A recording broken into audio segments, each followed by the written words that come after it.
നല്ല വസ്ത്രധാരണത്തോടെ നിങ്ങൾ പുറത്തേക്ക് പോകണമെന്ന് ആഗ്രഹിക്കുന്നത് ആരാണ്? നിങ്ങളോട് ഏറ്റവും ഇഷ്ടമുള്ള ആളുകളാണ്.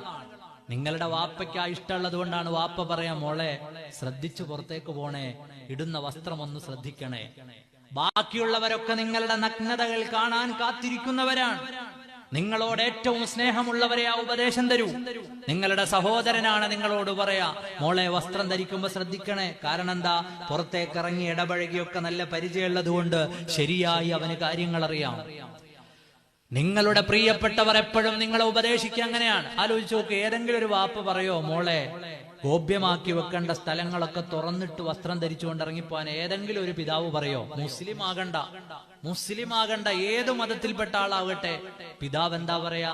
മോളെ അച്ചടക്കത്തോടു കൂടി വസ്ത്രം ധരിച്ചു പോണേ. കാരണം എന്താ? മകളോട് ഏറ്റവും ഇഷ്ടമുള്ള ആളാരാ? പാപ്പയാണ്. മകളോട് ഏറ്റവും ഇഷ്ടമുള്ളയാൾ സഹോദരൻ എന്താ പറയാ?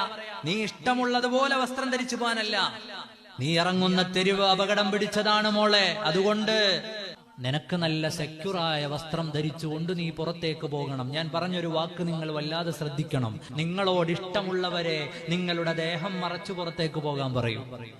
ബാക്കിയുള്ളവരൊക്കെ നിങ്ങളുടെ നഗ്നത കാണാൻ, നിങ്ങളുടെ ഭാഗങ്ങളെ കാണാനും ആസ്വദിക്കാനും കാത്തിരിക്കുന്നൊരു വലിയ സമൂഹമാണ് വേറെ ഉള്ളത്.